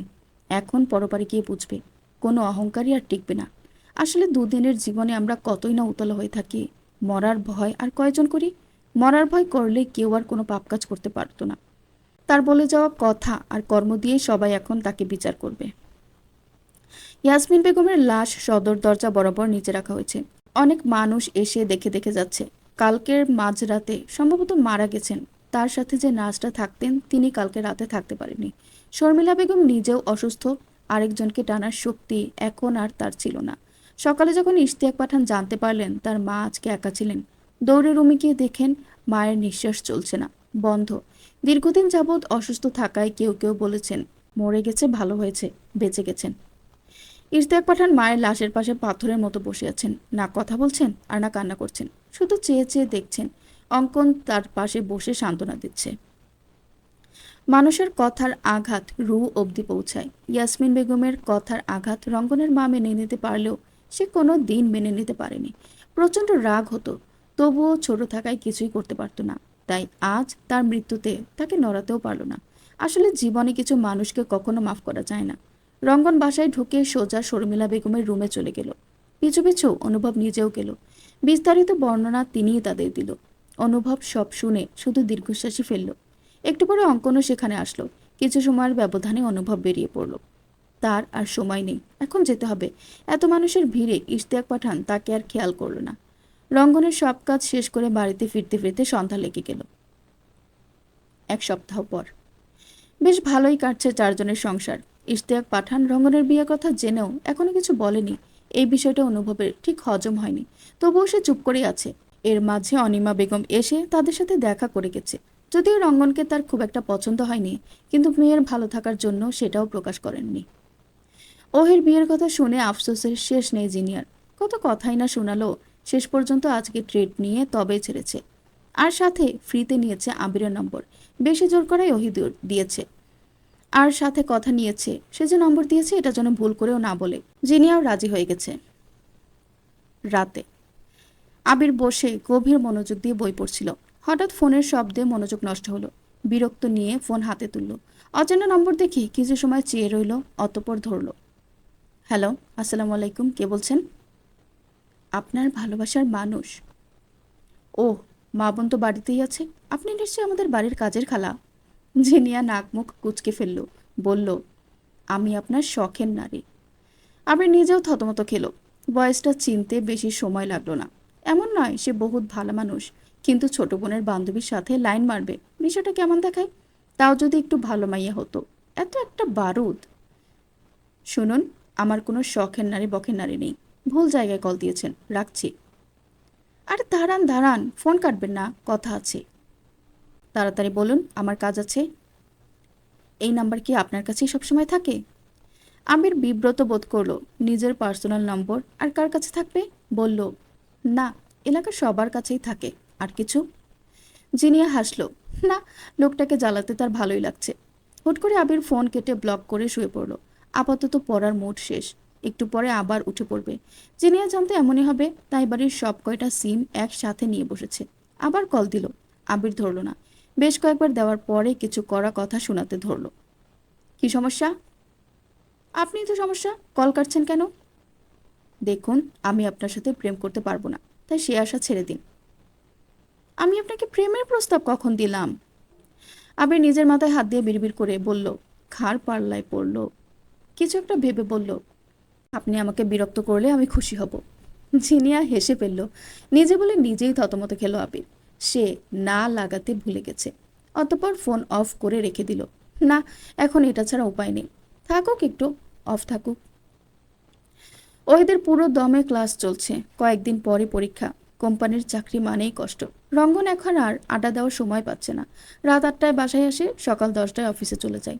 অনুভব তাকে বলেছিল এই চাকরি ছেড়ে দিয়ে তাদের অফিসে জয়েন করতে, কিন্তু সে রাজি হয়নি। তবে এত কিছুর মাঝেও রঙ্গনের তেরামি করার স্বভাবটা যায়নি। রাতে খাওয়া দাওয়া শেষ করে ওহি রুমে এসে দেখে রঙ্গন ফ্লোরে টান হয়ে শুয়ে আছে। কিছুটা চমকে দৌড়ে কাছে গিয়ে বলল, কি হয়েছে আপনার? এভাবে নিচে শুয়েছেন কেন? আপনার কি শরীর খারাপ? রঙ্গন সেভাবেই পাশ ফিরে ব্রু কুচকে বলল, কিভাবে? কিছু হয়নি, গরম লাগছিল তাই নিচে শুয়েছি। গরম লাগছে এসে দিতেন, আর না হয় জানালাটা খুলে দিতেন।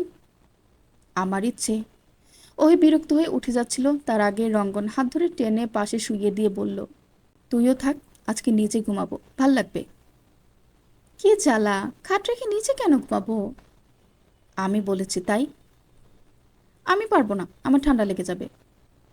ঔষধ কিনে দিব। ওষুধ খেতে আমার ভালো লাগে না। সে তো প্রথম প্রথম আমাকেও লাগতো না। আপনি উঠবেন? না। ঠিক আছে, আমাকে উঠতে দিন। তাও না। ওই পানির জগটা ফেলে এসেছিল, ইচ্ছে তা দেখে আর ডাক দিল না, নিজেই দিতে এলো। কিন্তু দরজা খোলা রেখে তাদের ফ্লোয়ে শুয়ে থাকতে দেখে প্রচণ্ড অবাক হলো। অতপর গলা খাকড়ে দিয়ে এক হাত দিয়ে চোখ ধরে বলল, আমি কিছু দেখিনি। রঙ্গন তবুও উঠল না, বলল, দেখলেও সমস্যা নেই, দেখতে পারিস। সঙ্গে সঙ্গে ওহি তার পেটে একটা গুঁতা মেরে উঠে বসলো, তারপর বলল, আমার সমস্যা আছে, শয়তান লোক একটা। তোর জামাই। ওই কড়া চোখে তাকিয়ে ইচ্ছের থেকে জগ নিয়ে নিল। ইচ্ছে আর দেরি করলো না, হাসতে হাসতেই বেরিয়ে গেল। রুমে ঢুকে এভাবেই হাসতে হাসতে অনুভবের গায়ের উপর পড়ল। বেচারা ফাইল নিয়ে কাজ করছিল, হুট করে এমন হওয়ায় কিছুটা ভেবাচাকা খেয়ে গেল। কি হয়েছে, পাগলের মতো হাসছো কেন? ব্যাস। ইচ্ছে হাসি বন্ধ করে কোমরে হাত দিয়ে বলল, কি বললেন?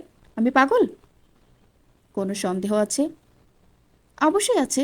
কালকেই আপনাকে চোখের ডাক্তারের কাছে নিয়ে যাব। কেন?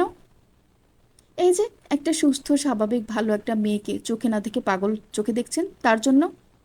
অনুভব চোখ ছোট ছোট করে বলল, ভুল হয়ে গেছে আমার, এখন পড়তে বসো, যাও। এত পড়াপড়া করেন কেন? বউকে দিয়ে কি চাকরি করাবেন নাকি? হ্যাঁ, অবশ্যই। দেখেছেন আপনার পেটে পেটে কত শয়তানি। অনুভব গম্ভীর হলো, থমথমে গলায় বলল, শোনো মেয়ে, আমার বহুত কাজ বাকি, এখন বিরক্ত করো না, তুলে রাখো, আমার কাজ শেষ হলে আমি নিজে তোমাকে ডেকে বলবো। বিবি যান, এখন আসুন, আমি বিরক্ত হতে বসে আছি, একটু বিরক্ত করে যান। ইচ্ছে মুখ ভেঙচি দিয়ে তার মতো করে অভিনয় করে বলল, শুনুন এমপি মশাই, আপনাকে বিরক্ত করতে আমার বইয়েই গেছে। ঠিক আছে, এখন যাও। যাব মানে? আমি এখন দাদাজানকে ফোন। অনুভব করা চোখে তাকাতেই ঝটপট গিয়ে পড়তে বসলো। না, এখন আর কিছু বলা যাবে না, বললেই ধমক খাবে। এছাড়া পরের দিন সকালে ভার্সিটি যাওয়ার সময় চলন্ত রিক্সা থেকেই দেখলো অনুভব একটা মেয়ের সাথে রেস্টুরেন্টের ভেতরে ঢুকছে। আরেকটু ভালোভাবে খেয়াল করে দেখলো মেয়েটা পায়েল খন্দকার। এর আগেও একদিন দেখেছিল, সেদিন কষ্ট না পেলেও আজকে ভীষণ কষ্ট পেল। চলো চলো চোখে ওহির দিকে তাকিয়ে বলল, এই জন্য বুঝি এমপি মশাই সকাল সকাল বাইরে যাওয়ার এত তাড়া দিচ্ছিল। পর্ব 34। ওহি চশমাটা ভালোভাবে পরিষ্কার করে আবার তাকালো। না, এবারও একই জিনিস দেখলো। সাধারণত তার ভাই সবসময় মেয়েদের থেকে দূরে থাকতেই পছন্দ করে, আর সেখানে তার বিয়ে করা বউ আছে, নিশ্চয়ই কাজের কোনো বিষয় এসেছে। ইচ্ছার হাত ধরে বোঝানোর চেষ্টা করলো, দেখ, না জেনে রাগারাগি করবি না, দিন শেষে তো তোর কাছেই আসবে, তাই না? বাসায় আসলে ভালোভাবে জিজ্ঞেস করিস, বলবে। ইচ্ছে নাক টানতে টানতে বলল, কোনো দিন শেষ টেস নাই, আমার কাছে আসার চেষ্টা করুক একবার, তোর ভাইয়ের হাত পা ভেঙে রেখে দিব। তা না হয় ভাঙবি, কিন্তু তুই কাঁদছিস কেন? আমি কাঁদছি না, চোখ দিয়ে পানি পড়ছে। ওই বিষয়টা সামাল দিতে বলল, চল বাসায় যাই। মামা, আপনি চলেন। হঠাৎ ইচ্ছের মত পাল্টে গেল, রিক্সা থেকে নেমে পড়ল, সাথে সাথে ওহিও নেমে তার পিছু নিতে নিতে বলল, কোথায় যাচ্ছিস? আমি এখনই সব জানব। দেখ, ভাইয়া যদি জানে তুই তাকে সন্দেহ করছিস তাহলে কষ্ট পাবে। আমি তাকে সন্দেহ করছি না, কিন্তু অন্য মেয়ের সাথে সে রেস্টুরেন্টে যাবে এটাও আমি মানতে পারছি না। আর তুই চুপ থাক, নিজের ভাইয়ের হয়ে একটাও কথা বলবি না। ওই আর কিছু বলল না, এখন কিছু বলেও লাভ নেই। হঠাৎ মনে হলো সে ভাড়া দেয়নি, দৌড়ে গিয়ে ভাড়া মিটিয়ে আবার ইচ্ছের পিছু নিল। অনুভব আর পায়েল টেবিলের মাঝে একটা খবরের কাগজ নিয়ে কিছু একটা দেখলো। অতপর পায়েল কিছু একটা বুঝিয়ে বুঝিয়ে বলছে আর কলম দিয়ে দাগ টেনে দেখাচ্ছে। ইচ্ছে ভেতরে ঢুকে কোনো দিকে না গিয়ে সোজা তাদের টেবিলে গিয়ে চেয়ার টেনে বসলো। ওহি গিয়ে তার পেছনে দাঁড়িয়ে রইল। চেয়ার টানার শব্দে দুজনেরই মনোযোগ নষ্ট হলো। অনুভব মাথা তুলে ইচ্ছে আর ওহিকে দেখে অবাক হয়ে বলল, তোমরা এখানে? ইচ্ছে সেভাবেই বসে বলল, একই প্রশ্ন, আপনারা এখানে? পায়েল বোধহয় বুঝলো ইচ্ছের মনোভাব, বলল, আমরা একটা জরুরি বিষয় আলোচনা করতে এসেছি। সে যাই হোক, তোমরা কেমন আছো তাই আগে বলো। ইচ্ছে সে কথার উত্তর না দিয়ে বলল, কোন বিষয়ে? একটু সিক্রেট, এখন বলা যাবে না। ইচ্ছে এবার অনুভবের দিকে তাকালো, তার দিকেই তাকিয়ে আছে। আপনি কিছু বলবেন না? না, বাসায় যাও। যাব না, বাসায় গিয়েই সব বলবো। এখন কেন নয়? অনুভব চোখের পলক ফেলল না, সেভাবেই এক ধ্যানে তাকিয়ে থেকে গম্ভীর কণ্ঠে বলল, শোনো মেয়ে, সন্দেহ খুব খারাপ একটা অসুখ, যা একটা সুস্থ সুন্দর সম্পর্ককে সমাপ্ত করে দিতে পারে। খামোখা সন্দেহ করে কষ্ট পেও না। আমি তোমারই আছি, তোমারই থাকবো, এবং তোমাকেই ভালোবাসবো। শেষ। ইচ্ছের রাগ দুঃখ অভিমান সব শেষ, কিন্তু এখন ভীষণ লজ্জা লাগছে। সবার সামনে এভাবে কেউ বলে? খাইস্টা লোক একটা। আর চোখে একবার ওহির দিকে একবার পায়েলের দিকে তাকালো, তারা মিটমিট করে হাসছে। কি জ্বালা! ইচ্ছে চট করে উঠে দাঁড়ালো। দৌড় দেওয়ার আগে তার হাত টেনে আবারও বসিয়ে দিল পায়েল, সাথে ওহিকেও বসতে ইশারা করে বলল, আরে কোথায় যাচ্ছ? এত লজ্জা পেতে হবে না, তোমার বয়স আমি পেরিয়ে এসেছি, তাই এসব খুব ভালো মতোই বুঝি। এখন এগুলো বাদ দিয়ে বলো, কি খাবে? ইচ্ছে ভাবলো অনুভব রাগ করে আছে, কিন্তু তাকে অবাক করে দিয়ে অনুভব মুচকি হেসে বলল, ফুচকা খাবে? ইচ্ছে মাথা নাড়ালো, ওহিকে জিজ্ঞেস করার আগেই বলল, আমি আইসক্রিম আর বার্গার খাবো। পায়েল কাগজপত্রগুলো ব্যাগে তুলে নিল। অনুভব সেই ফাঁকে অর্ডার দিয়ে দিল। সবার খাওয়া দাওয়া শেষ হতেই পায়েল কাজ আছে বলে বেরিয়ে পড়ল।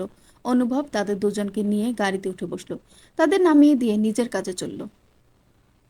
ওহিরা বাসায় ফিরে দেখলো রঙ্গন মুখ ফুলিয়ে ড্রয়িং রুমের সোফায় বসে আছে। এক্সট্রা চাবি সবার কাছেই আছে, তাই কিভাবে ঢুকেছে সেটা নিয়ে আর ভাবলো না। ইচ্ছে আর ওহি একে অপরের দিকে তাকিয়ে দুই পাশে গিয়ে বসে বলল, কি হয়েছে আপনার? ভাইয়া, এই সময় তুমি বাসায়? রঙ্গন হাত দিয়ে নখ কামড়াতে কামড়াতে বলল, চাকরি চলে গেছে। ইচ্ছে অবাক হয়ে বলল, কি? কেন? আমার সাথে শালা বসগিরি দেখাতে আসে, দিছে দুই ঘা আর চাকরি থেকে বের করে দিল। তোমাকে মারেনি তো? আমাকে মারবে এত সাহস আছে নাকি? আমি চাকরি করব না বলে চলে এসেছি। ঠিক করেছো ভাইয়া, শোনো, ওই চাকরি করা লাগবে না, তুমি ভালো বস ডিজার্ভ করো। একদম, তবে আরও দু চারটা দিয়ে আসতে পারলে ভালো হতো। তো দিলে না কেন? আরে সবাই ধরে ফেললো না, তার জন্যই তো। আচ্ছা সমস্যা নেই, আবার দেখা হলে না হয়। ওহি মাথায় হাত দিয়ে তাকিয়ে আছে। তাদের দুজনের যে একই রক্ত, এতে কোনো সন্দেহ নেই। তাই বলে দুটোরই একই রকম হতে হবে? না, এখানে আর বসে থাকা যাবে না। এই লোক জীবনেও ভালো হবে না। উঠে রুমের দিকে চলে গেল। সেদিকে তাকিয়ে ইচ্ছে বলল, ওহি মনে হয় রাগ করলো। আরে না, আমাদের কথায় বিরক্ত হয়ে চলে গেছে। দুই ভাই বোন একই রকম। আসলেই। অতঃপর দুজনেই হাসলো। ইচ্ছে ফ্রেশ হবে বলে উঠে গেল, রঙ্গনের রুমে চলে গেল। ওহি রুমে ঢুকেই দেখলো রঙ্গন জবজবে ভেজা কাপড় চোপড় বিছানার উপর রেখে দিয়েছে। মেজাজটা গেল বিগড়ে। ভেজা কাপড় কেউ বিছানায় রাখে?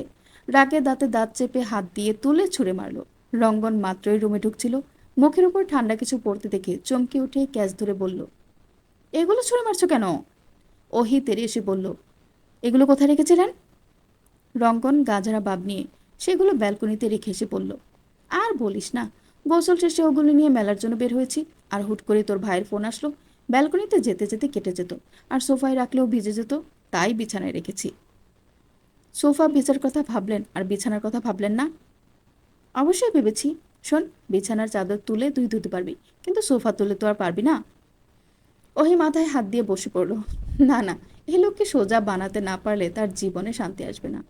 রঙ্গন গিয়ে তার পাশে এসে বসে ওহির হাত ধরতেই ওই হাত ছাড়িয়ে উঠে দাঁড়িয়ে প্রচণ্ড রাগ নিয়ে বলল, একদম হাত ধরবেন না। আমার জীবনটা জ্বালিয়ে পুড়িয়ে শেষ করে দিল। রাগ করে যে বাপের বাড়ি চলে যাব তারও উপায় নেই। আপনারা আমার ভাইয়াকে খাইস্টা বলে, কিন্তু আসল খাইস্টা যে আপনি, তা কি সে জানে? এখনই জানাবো। আজকে আসুক ভাইয়া, আমি থাকবো না আর আপনার সাথে। বলেই ধূপধাপ পা ফেলে বেরিয়ে গেল। রঙ্গন চোখ পিটপিট করে তাকিয়ে রইল। না, এখন তার রাগ ভাঙাতে যাওয়া যাবে না, উল্টো আরও রেগে যাবে। বাকিটা ইচ্ছে সামলে নেবে, এখন একটু ঘুমানো প্রয়োজন। বিছানায় টান হয়ে শুতেই পিঠ ভিজে উঠল। বিরক্ত নিয়ে উঠে বসতে দেখল ওহির দরজার সামনে কোমরে হাত দিয়ে দাঁড়িয়ে আছে। কি? ওগুলো এখন তুলে ধুয়ে দিবেন। আমি পারবো না। আপনি পারবেন, আপনার ঘাড় পারবে। তো আমার ঘাড় দিয়ে করিয়ে নে। করবেন না তো? না। তাহলে আপনার বোনকে দিয়ে ধুয়ে নিব। দাঁড়ান। ইচ্ছে। না, আমি যাচ্ছি। হুম, যান। রঙ্গন সেগুলো তুলে নিয়ে বাথরুমে ঢুকে পড়ল। তার মাথায় একটাই কথাই ঘুরছে, তার সাদাসিধা বউটাকে কি ভূতে ধরল। রাতে ইচ্ছে শাড়ি পরে গুনগুন করে গান গাচ্ছে আর নাচছে। অনুভব চেয়ে দেখছে, কিছু বলছে না। মূলত সে ইচ্ছা করে রাগ করার ভান ধরে আছে। কি হলো, এখনো কথা বলবেন না? কি করব বলুন? অন্য মেয়ের সাথে আপনাকে দেখে আমার খারাপ লাগছিল। বিশ্বাস করুন, আমার দোষ নেই, খারাপ লাগার দোষ। অনুভব তবুও চুপ করে রইল। ইচ্ছে গিয়ে তার পাশে বসে পড়ল। বলল, দেখুন, আমাকে সুন্দর লাগছে না? অনুভব তাকালোই না। ইচ্ছে তবুও হাল ছাড়ল না। বলল, কবিতা শুনবেন একটা? অবশ্যই শুনবেন, দাঁড়ান বলছি। আগেরকার দিনের নায়িকা ছিল ববিতা। আমি বলতে পারি অনেক ভালো কবিতা। অনুভব এবার ইচ্ছের দিকে তাকালো। ইচ্ছে আরো আগ্রহ নিয়ে বলল, আপনি কাপ আমি চা, আপনি বাপ আমি মা, আপনি অনেক ভালো, শয়তানের মন হয় কালো, আমার সাথে বললে কথা, দূর হবে আপনার মনের ব্যথা। অনুভব উঠে বসলো। ইচ্ছের হাত টেনে বসিয়ে খোলা চুলগুলো খোপা করার মতো করে পেঁচাতে পেঁচাতে বলল, অনেক হয়েছে, আর মাথা খাটাতে হবে না, আমি রাগ নেই। আসলেই? সে কথার উত্তর না দিয়ে অনুভব উঠে দাঁড়ালো। তারপর ব্যালকনি থেকে একটা লাল গোলাপ নিয়ে এসে ইচ্ছের খোপার ভাঁজে গুজে দিয়ে পেছন থেকে জড়িয়ে ধরে বলল, শোনো বউ, আজকে বোধহয় তোমাকে একটু বেশি সুন্দর লাগছে। এক ফুল আরেক ফুলের সৌন্দর্য হাজার গুণ বাড়িয়ে দিয়েছে। অন্তিম পর্ব, অর্থাৎ পর্ব ৩৫। ইশতিয়াক পাঠানের মতিগতি ইদানিং বোঝা দেয়। সারাক্ষণ কিছু একটা ভাবতে থাকে। খাওয়া দাওয়াটাও ঠিকমতো করতে চায় না। ডাক্তারের কাছে নিয়ে যেতে চাইলেই প্রচণ্ড রেগে যায়। অঙ্কন এবার বিষয়টা সিরিয়াসভাবে নিল। রঙ্গনকে জানালে সে বিষয়টা গিয়ে অনুভবের কাছে বলল। সবাই মিলে ঠিক করলো ধরে বেঁধে হলেও ডাক্তারের কাছে নিয়ে যাবে। কিন্তু তার করতে হলো না। বিকালে ইশতিয়াক পাঠান নিজেই রঙ্গনকে ফোন দিয়ে জানালো, শেষবারের মতো তাদের কিছু বলতে চায়। কথা শুনেই বোঝা যাচ্ছিল তার বোধহয় শরীর খারাপ। চারজনেই বেরিয়ে পড়ল কুঞ্জ ভিলার উদ্দেশ্যে। ইশতিয়াক পাঠানের রুমের সামনে দাঁড়িয়েছিল অঙ্কন। সবাই আসতেই একসাথে ভেতরে ঢুকলো। ইচ্ছে দাঁড়িয়ে দাঁড়িয়ে এখনো মুখের ফেস মেলানোর চেষ্টা করছে। কেন জানে না, তার কষ্ট এবং রাগ দুটোই হচ্ছে। তাকে অন্য কারো কাছে দিয়ে দেওয়ার জন্য নয়, তার মাকে কষ্ট দেওয়ার জন্য। রঙ্গন আগে কথা বলল, আপনার কোথায় কষ্ট হচ্ছে? ইশতিয়াক পাঠান ভাঙা ভাঙা গলায় বললেন, কোথাও না তো। অনুভব ইশতিয়াক পাঠানের পাশে বসে বলল, কিছু বলতে চান আঙ্কেল? সেদিন রাতে অ্যাক্সিডেন্ট অন্য কারোর জন্য নয়, আমার জন্যই হয়েছিল। রঙ্গনের মা হুট করে সেই রাতে এসে ছেলের কাছে যাওয়ার জন্য জেদ ধরল। সচরাচর সে এমন কখনোই করতো না। আমি অবাক হয়ে বলেছিলাম কাল দিনে নিয়ে যাব। সে শুনল না। বলল তার হাতে নাকি সময় নেই, একবার ছেলেকে দেখতে চাই। শেষ পর্যন্ত বিরক্তি নিয়ে তাকে নিয়ে চললাম রঙ্গনের কাছে। তার উপরে রাগ নিয়েই প্রচণ্ড জোরে গাড়ি চালাচ্ছিলাম আমি। কিন্তু ও কিছু বলছিল না। তাই আমি আরও জোরে চালানো শুরু করি। হুট করে ব্রেক হারিয়ে কিছু একটার সাথে ধাক্কা খেলাম। আমার কিছুটা হুঁশ ছিল। দুইজনকে দুই গাড়িতে তুলে নিয়ে হাসপাতালে যাওয়া হলো। রঙ্গনের মাকে যে হাসপাতালে নিয়ে গিয়েছিল সে আর কেউ না, অনুভব নিজেই। তবে সে তো তাকে চিনত না, তাই তোকেও বলেনি। আমাকেও সে খেয়াল করেনি, কিন্তু আমি তাকে হালকা হালকা দেখেছিলাম। হাসপাতালে নেওয়ার পর ডাক্তার জানায় সে মারা গেছে। প্রথমে ভাবি হয়তো আমার জন্য, কিন্তু তারা পরীক্ষা করে জানায় অ্যাক্সিডেন্ট করে না, তার আগেই সে মারা গেছে। তবে সে কথা আমি কাউকে জানাইনি।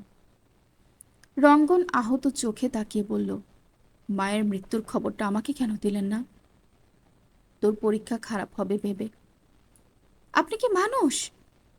না, এই জন্যই আমি পড়াশোনাটা ছেড়েছিলাম। আপনাকে কোনো দিন আমি মাফ করব না। ইশতিয়াক পাঠান কিছু সময় চুপ থেকে বলল, অনুভব, তোমাদের ম্যানেজার মতিন শিকদার ভালো লোক নয়। সে দীর্ঘ দিন ধরে আমার হয়ে কাজ করছে।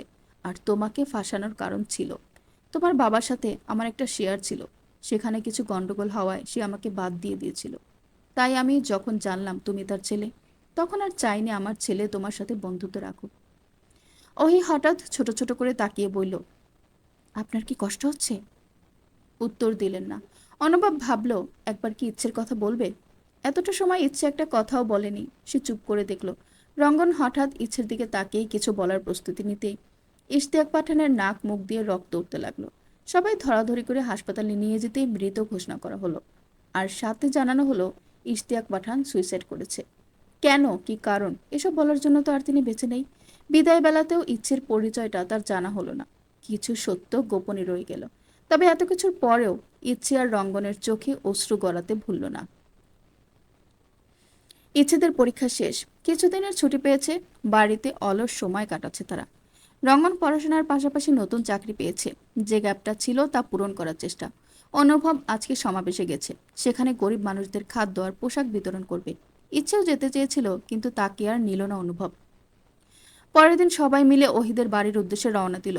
শর্মিলা বেগম, রঙ্গনের দাদিমা, এখন অনুভবদের বাসাতেই আছেন, আর রঙ্গনের আলিশান বাড়িটা নিস্তব্ধ হয়ে পড়ে আছে। এতদিন পরে সবাই একসাথে হয়েছে, গল্পগুজবে মেতে উঠেছে সকলেই। হঠাৎ আফসানা মির্জার, অনুভবের বাবা, ফোন দিয়ে জানালেন তিনি আর বাইরে থাকবেন না, খুব তাড়াতাড়ি দেশে আসবে আর ওহিদের ধুমধাম করে বিয়ে দিবে। সবাই ভীষণ খুশি হলো। অনিমা বেগম তো খুশিতে কান্নাই করে ফেললেন। তার কান্না দেখে আকলিমা বেগম নিজেও কান্না করে ফেললেন। কত দিন পর মানুষ দুটো এক হবে। শফিক সাহেবের শরীরটা ইদানিং ভালো যাচ্ছে না, এটা নিয়ে আনোয়ারা বেগমের চিন্তার শেষ নেই। ইচ্ছে এসে কটা দিন থেকে গেছে তাদের সাথে, নিয়ে যেতে চেয়েছিল সাথে করে, কিন্তু শফিক সাহেব গেলেন না। আজকে রাতের খাবার খাওয়ার পরে আনোয়ারা বেগম কান্নাকাটি করতে বসলেন। তাকে এভাবে কাঁদতে দেখে শফিক সাহেব বললেন, কে গো গিন্নি, কাঁদছো কেন? তুমি কি আমাকে একা করে চলে যাওয়ার চিন্তা করতেছো? শফিক সাহেব মুচকি এসে বললেন, বয়স তো হয়েছে গিন্নি, তবে তোমাকে রেখে যাওয়ার ইচ্ছে যে আমারও নেই। আল্লাহ যদি ডাকে তাহলে যেন একসাথেই নিয়ে যায়। শফিক ইশারা করে পাশে শুতে বললেন। আনোয়ারা বেগম শুতেই তিনি বললেন, আপনার মতো ঘরণী সবার হোক বিবিজান, আপনার মতো জামাইও সবার হোক মাস্টার মশাই। ভালোবাসি। আমিও। কতখানি? যতখানি আপনি ভালোবাসেন তার থেকে একটু বেশি। শফিক সাহেব হাসলেন। অনেক রাত হয়ে গেছে, এখন ঘুমানো দরকার। ঘুমিয়ে পড়ো, তোমার আমার প্রেম আলাপ শেষ হওয়ার না। ইদানিং ওহি ভীষণ দুর্বল হয়ে পড়ছে, ঠিকমতো খেতে পারে না, সবকিছুই তার গন্ধ লাগে। আজকে আবার মাথা ঘুরে পড়ে গেছে। টেনশনে মাথা ফেটে যাচ্ছে অনুভব আর রঙ্গনের। ইচ্ছের কিছুটা সন্দেহ হতেই সে ওহিকে পরীক্ষা করতে নিয়ে গেল। ইচ্ছে পায়চারি করছিল, ওহি ধীরে সুস্থে বেরিয়ে আসলো। ইচ্ছে তার মুখের দিকে তাকিয়ে আছে সুখবরটা শোনার জন্য, কিন্তু সে কিছুই বলছে না। এবার বিরক্ত হয়ে বলল, কিছু তো বল। লজ্জা লাগছে আমার। তার মানে? ওহি মুচকে এসে মাথা নাড়ালো। ব্যাস, ইচ্ছে দৌড়ে বেরিয়ে গিয়ে সবাইকে জানালো। অনুভব আর রঙ্গনের দুজনের দুই রকমের অনুভূতি হচ্ছে। অবাক করা বিষয়, রঙ্গনের চোখ ছলছল করছে। তা দেখে মজা নিতে ছাড়ল না অনুভব। বলল, তোর কি বাবা না আসা পর্যন্ত অপেক্ষা করা গেল না? না, গেল না। নিজের বিয়ের অনুষ্ঠান শেষ হওয়ার আগে বাচ্চা আসার অনুষ্ঠানের ব্যবস্থা করে দিলি? রঙ্গন হাসল, বলল, শোন, অনুষ্ঠানটা আমানত হিসেবে তুলে রাখ। পরে যদি আমার ছেলের সাথে তোর মেয়ের বিয়ে না দিতে চাস, তখন তাই সুযোগটা রেখে দিলাম।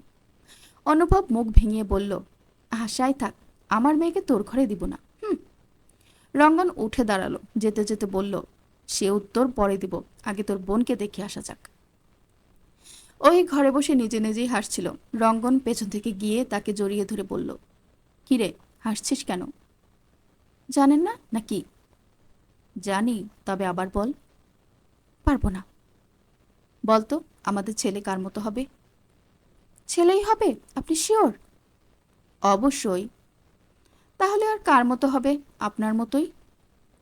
তারা, ওর থেকেই শুনি। রঙ্গন ওহিকে বসিয়ে তার পেটে কান দিয়ে জিজ্ঞেস করলো, কিরে, তুই কার মতো হবি বলতো? ওহি হাসছে।